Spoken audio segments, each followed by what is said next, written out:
Welcome to Return to Athens. Today, how these US canoeists are powering their way to the Olympics. We profile two Argentines, both hoping to stand on the podium. And Hisham El Garouj, can he finally grab that elusive gold medal? All that and more as we return to Athens.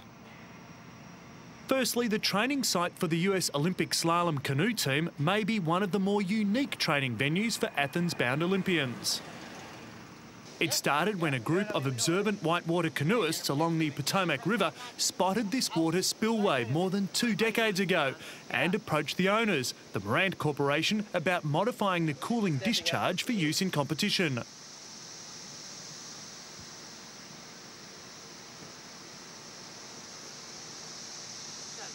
In an act of cooperation between the athletes and the owners of the power station, the outflow of cooling water from the plant provides roaring rapids for an artificial whitewater course that former gold medalist Joe Jacoby and his partner Matt Taylor now train in. Really, the beginnings of this course, it is a discharge canal for the Morant power generating plant on the Potomac River, and they discharge the water down this canal. So the canal has been here for a long time.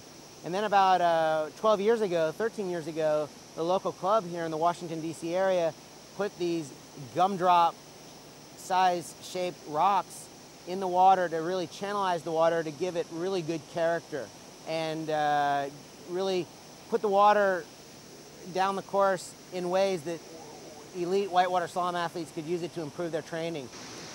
So were you trying to keep it going out higher? Jacoby became America's first ever whitewater slalom Olympic gold medalist at the 1992 Games in Barcelona. His coach, Slovenian-born Silvan Povaraj, oversees each training day, using a video camera to tape each run for later examination. Yeah, I think we are lucky here in this area to have this facility here. And it was built about 14 years ago, and the power plant helped a lot, and the local athletes at that time, they found this channel out and they put together all the resources that they had to build it up, and it's a great training place now. The combining of industry and the needs of Olympic athletes has not been a short-lived project. The initial sighting of the potential canoe slalom course dates back 30 years.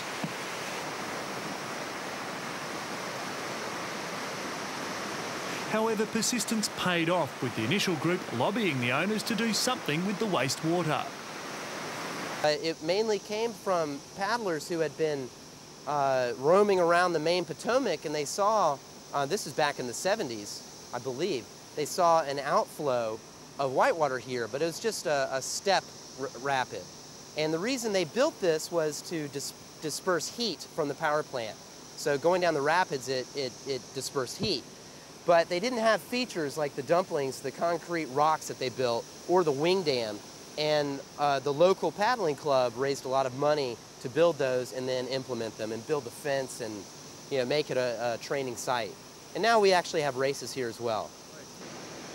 Initially, the water is taken from the Potomac, passed over turbines at the power plant, warmed in the process, and then shot back into the river via what was originally a discharge canal. A local architect designed concrete boulders and had them hoisted into the canal, thus creating the rapids. With the addition of suspended gates, the once useless canal has now been transformed into a first-class training facility. The course's water source also provides it with a unique characteristic that allows athletes to train there year-round: heated water. While the water temperature cannot rise above certain environmental standards, it gives athletes a welcome place to train, even in the dead of winter. The water is 100% safe for skilled paddlers, and I would say that the water quality is improving as it is in most urban areas, but I wouldn't drink the water. And while it's all part of training, these two won't roll over when it comes to racing for the gold. Both the canoe and kayak slalom racing competition will be held in the Helonico Olympic Complex over 4 competition days from the 17th until the 20th of August. Tickets for the full day's competition are very reasonable, with prices starting at just €10.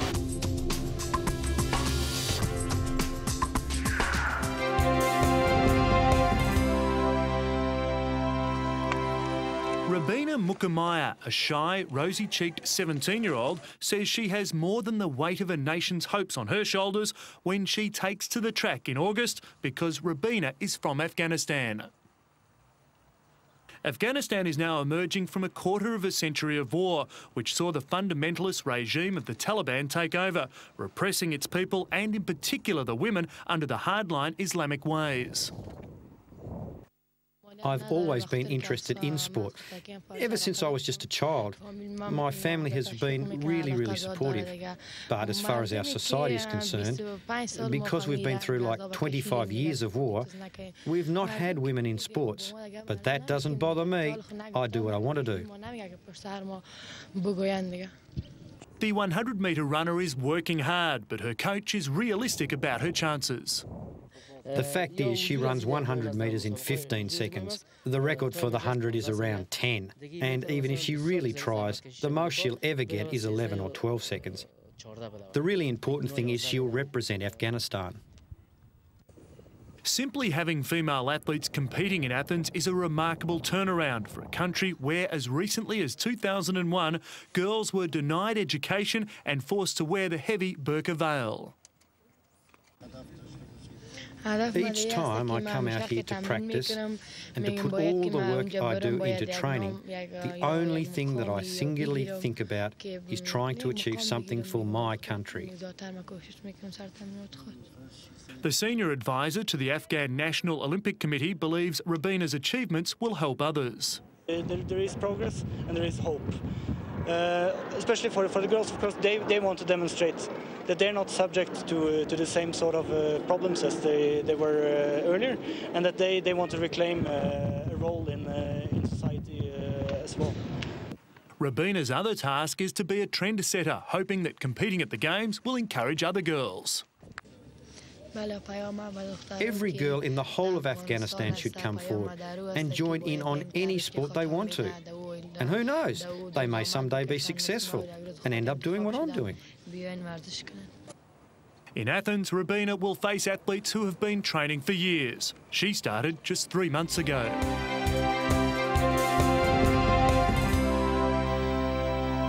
More athletes to watch, and at 26 years of age, Santiago Fernandez has been rowing for more than half his life.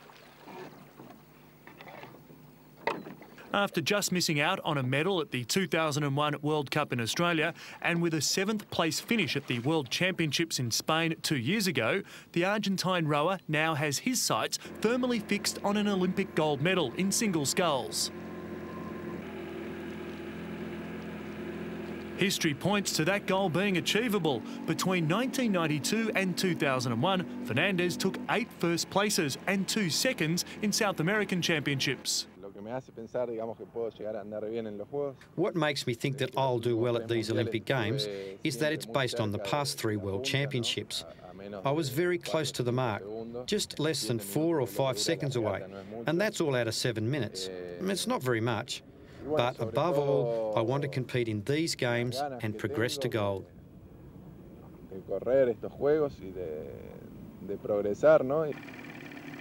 At the Games, there are several rowing events. In sculling, there are the single, the double and the quad sculls, with crews of 1, 2 or 4 athletes respectively, as well as a lightweight double event.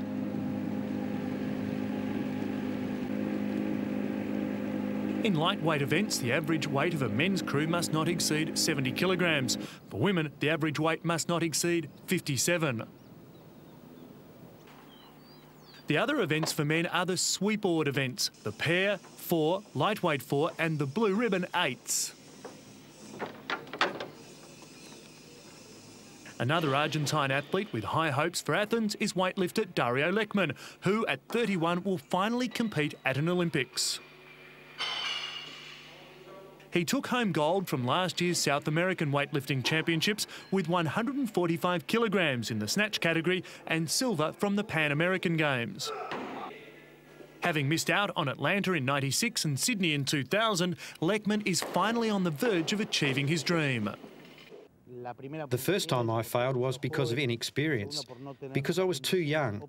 The second, because I didn't have optimum, good conditions. And this time I think I am better prepared psychologically. In terms of my maturity, I'm not as anxious and I'm better prepared from a sporting perspective. Leckman will compete in both the snatch and the clean and jerk events for his weight division.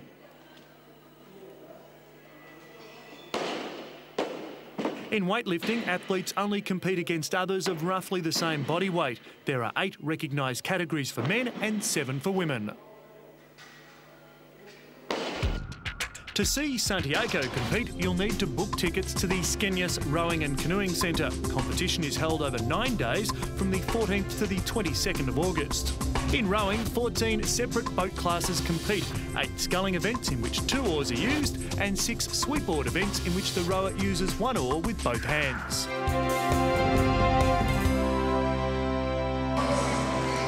To qualifying news, and 8 nations faced each other at the net, with only the overall winner and the best Asian team making it to the Games. On day 6, France, the number 4 ranked team in the world, were up against Japan, who were out of the running. The French clinching a tight first set, 25-23. The Japanese stormed back to level the match at 1 set all, when they claimed the second set, 25-21. The third set, again a seesawing affair. The lead changed hands several times before the set reached a thrilling finale with an incredibly long rally.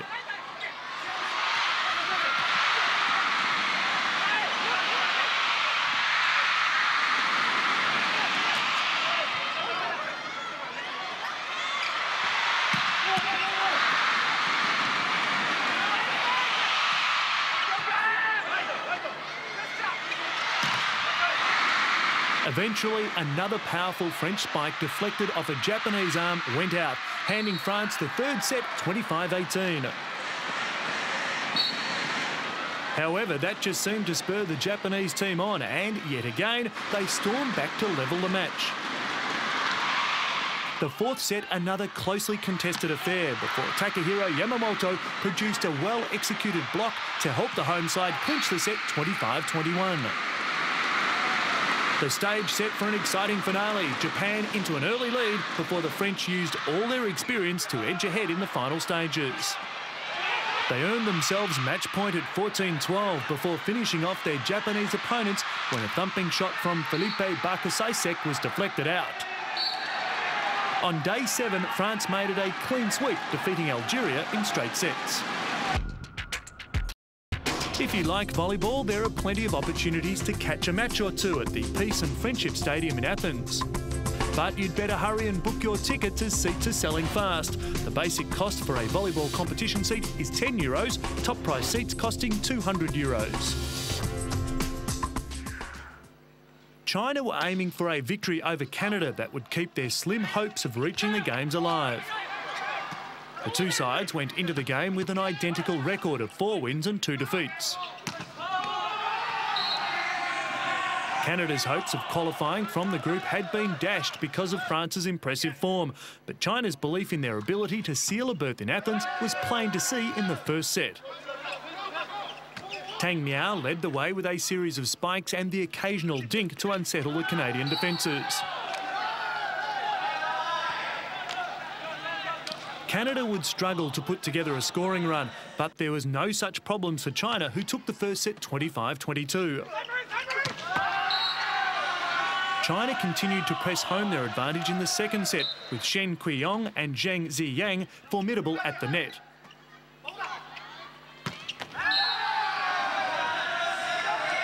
Canada tried desperately to stay in the match, with Terence Martin scoring 10 points and Fred Winters adding another 7. But Canada's individuals no match for their opponent's team approach, China taking the second before easing to a straight sets victory. China finished the competition with the same number of points as Australia, who was beaten in straight sets by Iran, both finishing on 12. However, the Aussies will be joining France at the Games as their final points ratio was superior to that of China.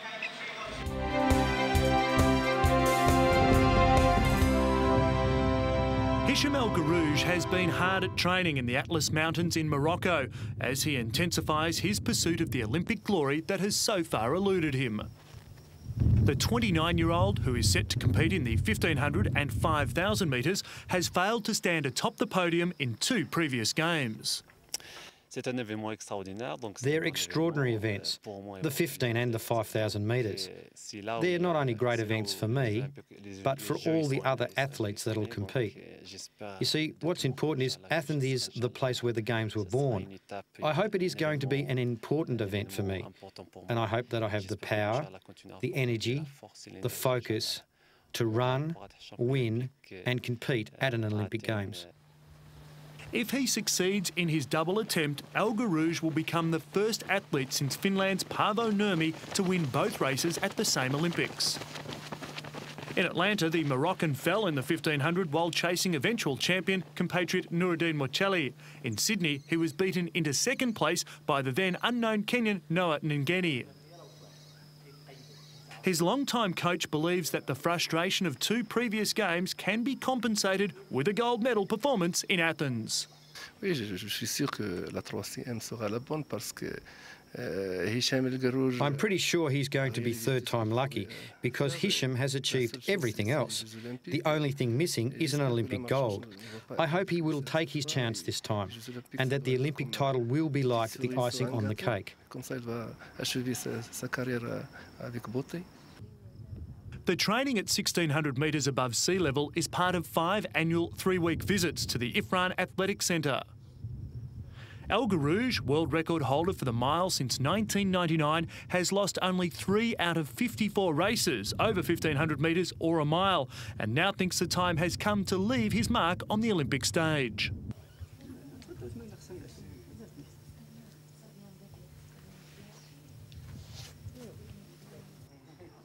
El Guerrouj is totally committed to his golden dream. His daily routine combines sprints at a track to improve speed and long-distance running.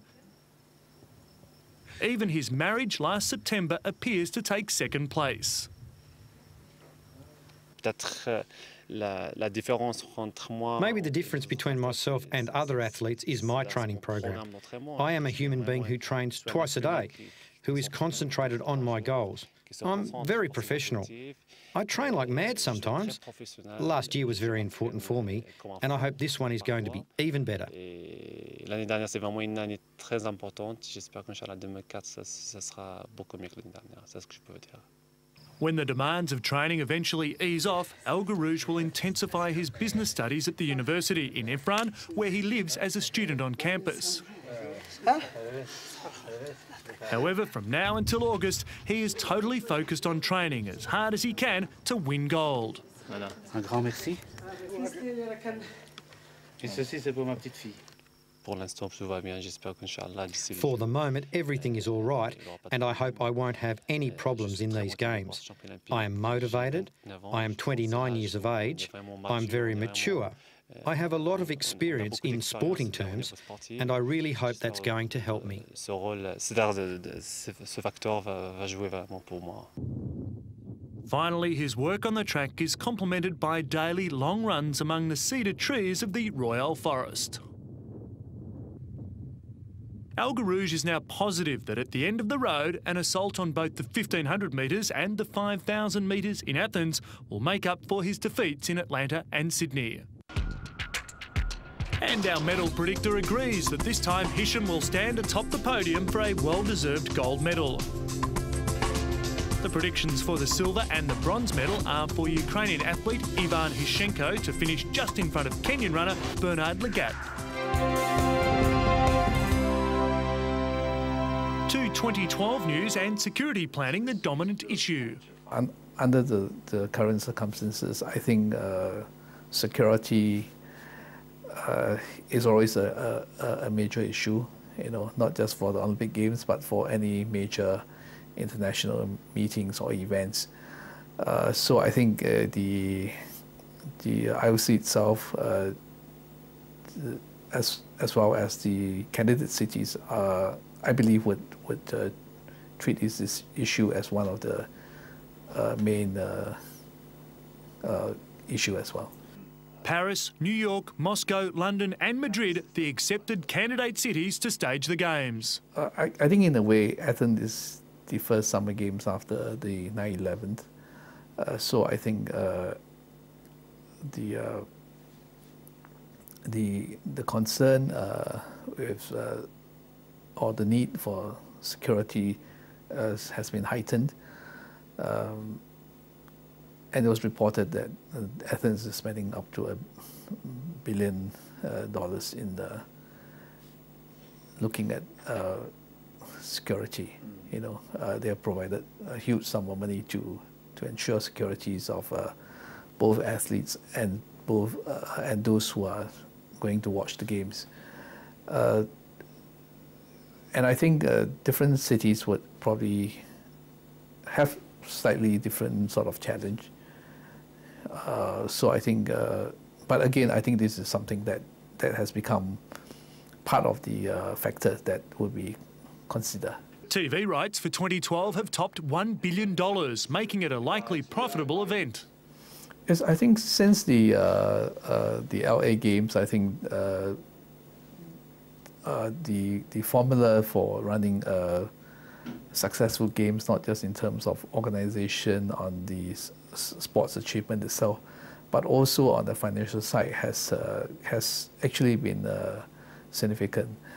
And I think the right model has sort of been developed. And for example, in the case of 2012, television right alone is slightly more than $1 billion. And I think this been major cities, there will be a lot of marketing opportunities. So I believe that the game for 2012 itself would also end up with a surplus. And I think what is also important is that the game also would bring about intangible benefits to the city. It will highlight the city to the world. It would create opportunities for the city to accelerate development of its infrastructure, for example. The decision on who will host 2012 to be announced in Singapore on July 6 next year. Time now for us to end this edition, but remember to keep watching Return to Athens as we bring you the latest in the behind-the-scenes news and views in the lead up to Athens 2004.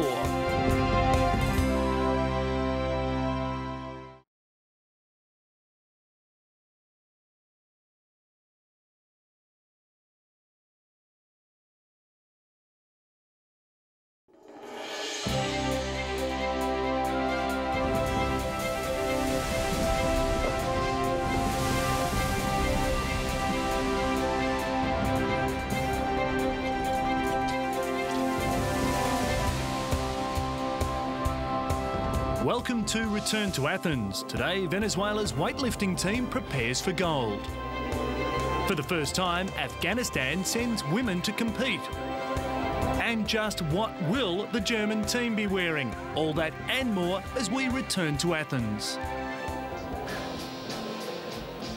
Firstly, athletes in profile. Julia Cesar Luna is the Pan-American weightlifting champion and is ranked 8th in the world, a title obtained courtesy of his record lift of 175 kilos in the snatch and 220 kilos in the clean and jerk, giving him a total lift of 395 kilos. In addition, with a first place in recent pre-Olympic competition, his supporters are optimistic Luna can take home a medal for Venezuela in Athens. According to Luna, what Olympic weightlifters need more than anything else when competing at international level is the ability to concentrate.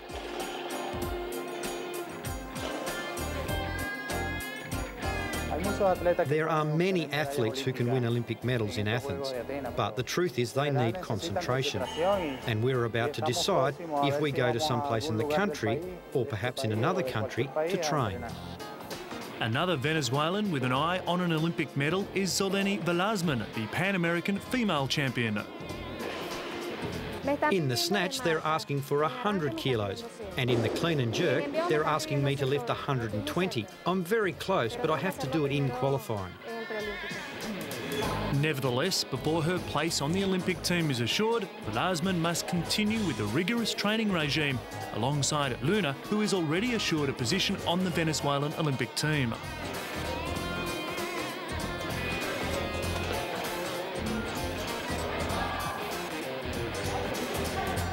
According to his trainer, Jorge Rivero, Luna should be in our return to Athens medal predictions for his weight class.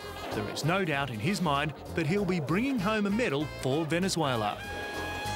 We believe that with 405 kilos, the medal can be won.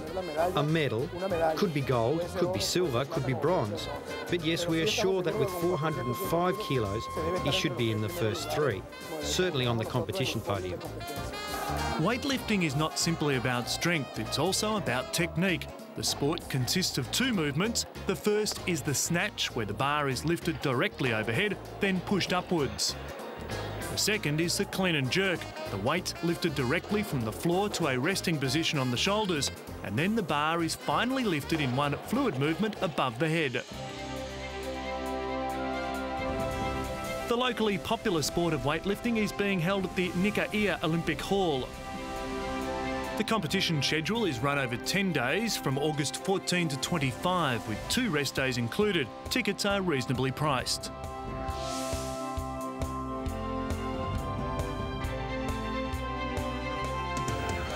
An Afghan team of 5 athletes, including the country's first women participants, has arrived in Greece to set up a training camp.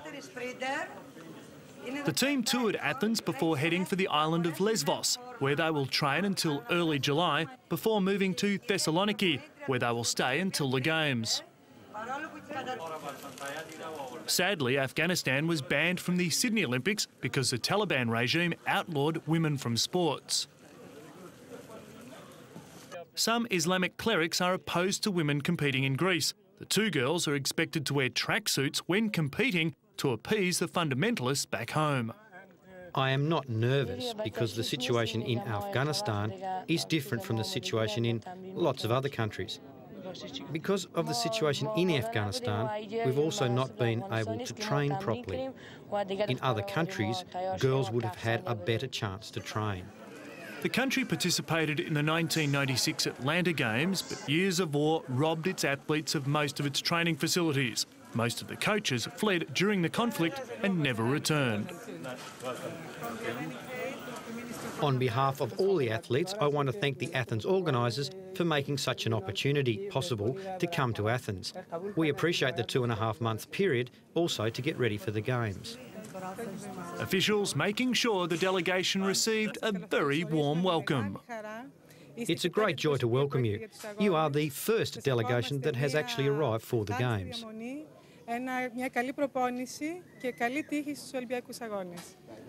Olympic officials handed Afghanistan 5 wildcards so they could compete in Athens.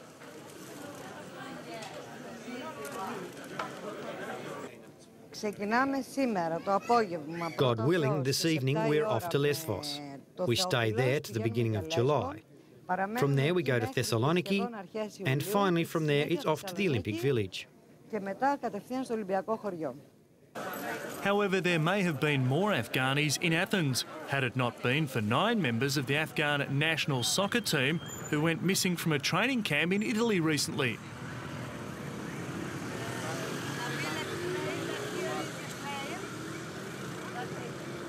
Eventually, 6 of the soccer players were arrested after seeking asylum in Germany and sent home. Sadly for the country, the team was then disbanded. Afghani soccer officials clearly not impressed by the soccer players' actions. A Football Federation official calling it a slur on Afghanistan's honour. These 5 athletes, though, are hoping to be the first of many Afghan competitors to bring Olympic honour to the troubled country. And before heading off to their training camp, the team spent time absorbing the atmosphere at the modern Games original stadium, hopefully bringing back the Olympic spirit lost to years of conflict at home.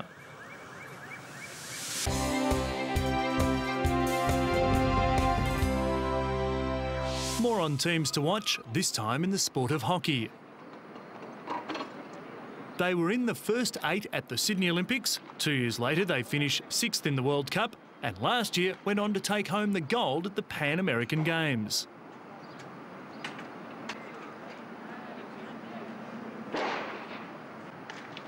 In this Olympic year, Argentina's men's hockey team is looking to maintain its gradual rise to the top of the game, seeking a place in the world's top 4 as it prepares for Athens. Constantly fighting comparisons with their high-ranking female counterparts, the Argentine men's hockey team is marking out its own terrain, thanks to rising stars like Matías Paredes, who is considered one of the top world players.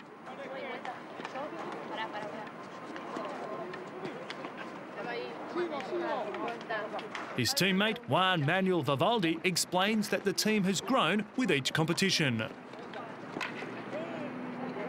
I think we are growing in proportion to the tournaments that we're playing in, and for the first time we're arriving with expectations and convictions that we can be amongst the top 4. However, the country's women's hockey team has been stealing all the limelight in recent years.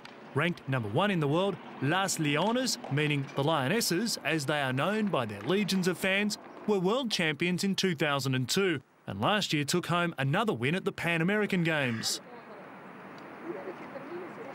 4 years ago, they were beaten at the final hurdle in the Sydney Olympic Games, taking home the silver medal. However, in this year's Games, Argentina's women's hockey team have high hopes of winning gold.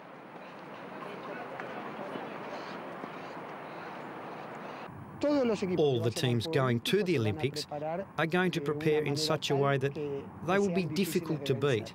And we have to know that every match is like a gold medal game. Among the players to watch, Luciana Aymar has been singled out, her ability on the pitch being compared to that of Argentine football legend Diego Maradona. Her creative play earned her the title of Best World Player in the World Cup, where the team also received a distinction for fair play. If you're thinking of attending the hockey, the competition is slightly different for men and women. For the preliminary rounds, the men's teams are in 2 pools of 6, with each team competing against the other teams in that pool. In the women's, the teams are in 2 pools of 5 for the preliminary rounds. In both men's and women's, the top 2 teams in each pool proceed to the semi-finals. Semi-final winners compete for the gold and silver medals. Semi-final losers compete for the bronze.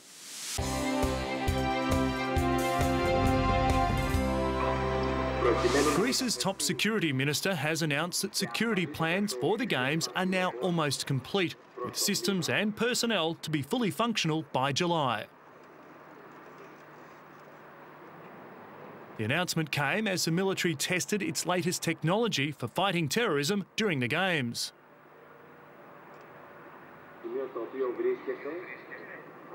The remote-control bomb disposal and observation robot, named Theodore, is one of 2 acquired from the German Ministry of Defence. It's used to transport, defuse or destroy explosive ordnances in public spaces, controlled from a distance of 200 metres. From the 1st of July, we're going to have the full environment of security measures. And from that time, we can say that Greece is, if I may say, Olympically protected country, in a way. We have this shield around Greece. The robot, mounted with 3 cameras, can carry a weight of 100 kilograms and has been tested in various scenarios, including detection and destruction of suspicious packages, such as bombs and grenades left in public areas.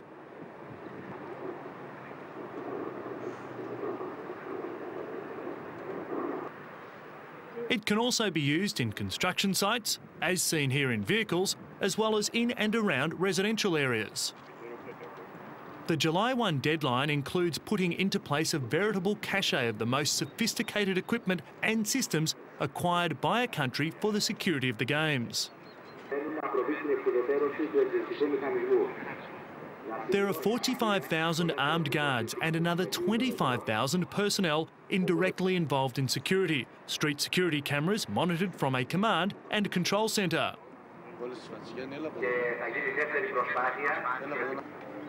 On top of that, there will be radioactive detectors in subways, electronic surveillance systems, Coast Guard patrols and NATO forces monitoring of sea and air will all comprise the plan.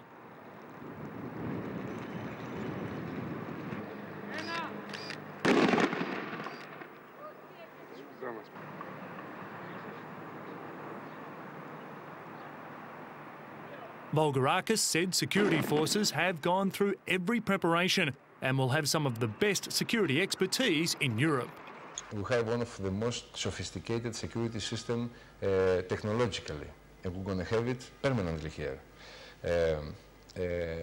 We have created, in a way, a think tank of preparing exercises, of preparing schedules, of preparing task forces, of preparing this mechanism which is necessary to combat all the current threats that our world confronts.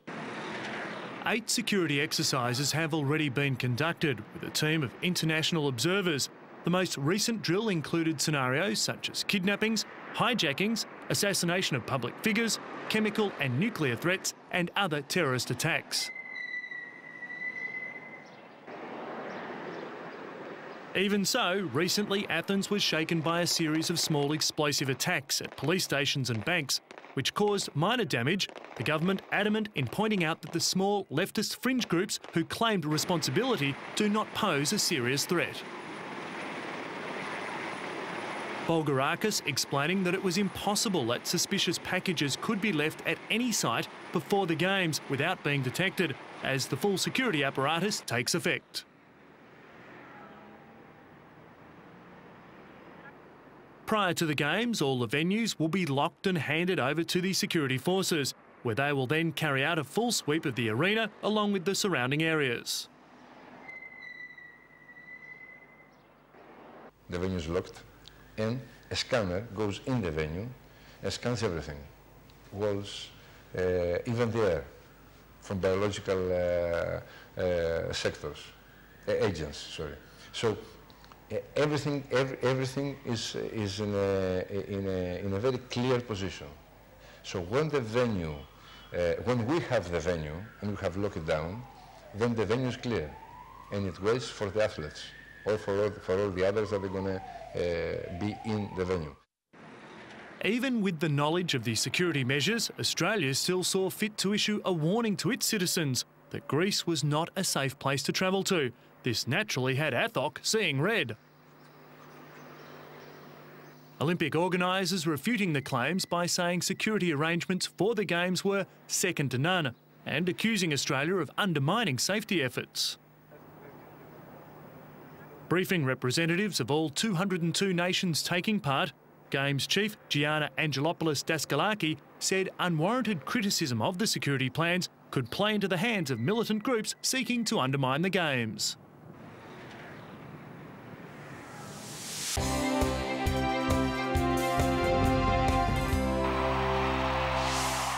To athletic news, and Ana Guevara, considered by many to be the best Mexican athlete of all time, has decided to miss one of her country's most important athletics events, the Mexico Grand Prix.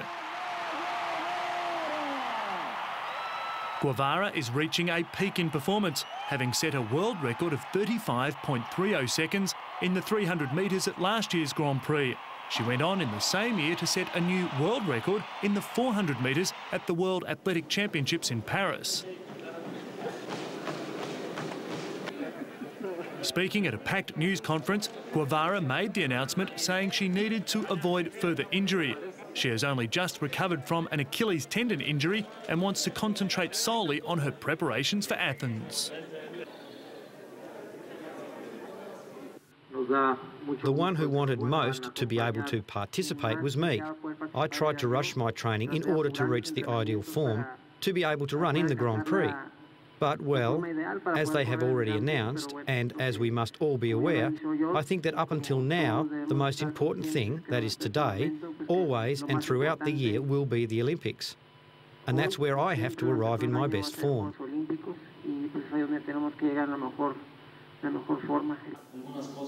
Ana is Mexico's superstar in the world of track and is the hot favourite to take gold in the 400 metres. Her form last year was nothing short of outstanding.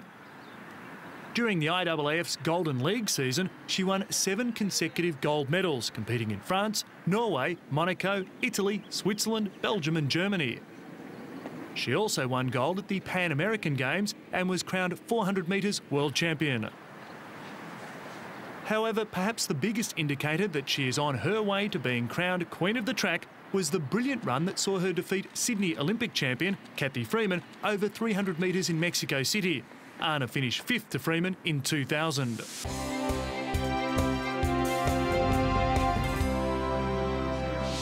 Rio de Janeiro staged the first of 2 Grand Prix events in Brazil, with 160 athletes from 32 countries competing.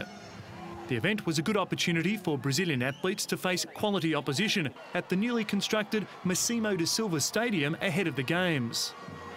Brazil's Paula Machado Maela finished second behind Lucina Golding Clark of Jamaica in the women's 100 metres hurdle.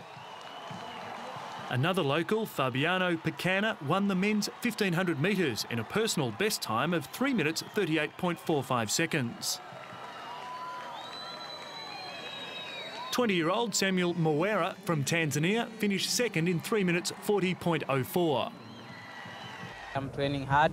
I'm working hard to prepare for Athens. That's why I'm here. So now is the season starting now, and this is my first competition for this season. And I qualify for 800, but you see here I ran 15. So that matter is part of training. The women's shot put proved to be a high-class competition, with Nadezhda Ostapchuk of Belarus producing the second best throw of the year, taking gold with a throw of 19.19 metres. Cuba's Yumalady Kumba second with a throw of 19.06. The majority of the crowd had turned up to see one of their medal hopes for the Games. Jadel Gregorio, who won a triple jump silver medal at the IAAF World Indoor Championships in Budapest, was looking to produce a performance that would make him a medal contender in Greece. American Tim Rusan finished a distant second with 16.49 metres as the giant 23-year-old Brazilian set a personal best to win. He leapt 17.22 metres in his first outdoor competition of the year, his previous best 17.13. I'm doing very well for the Olympics. I have to get there and do the same thing. I will do better than here, I'm sure. I'm also counting on the Brazilian crowd to support me. And will you bring a medal to Brazil? For sure.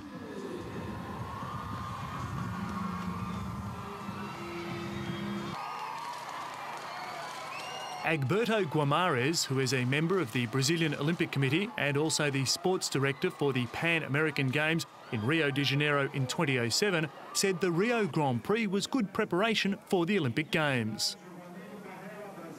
This event is very important for the Brazilians since it gives them an opportunity to check what point they are at the training for Athens 2004, and also is another opportunity for them to qualify for the Athens Games. And it's also a great opportunity for all the athletes of the world to come to Brazil and see what we are doing here.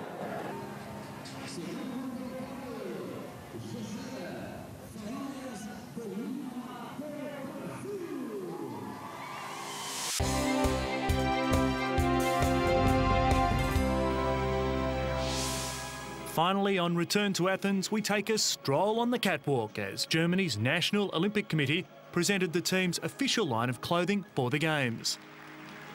Apricot, blue, white and beige are the predominant colours for the uniforms German athletes will wear in Athens.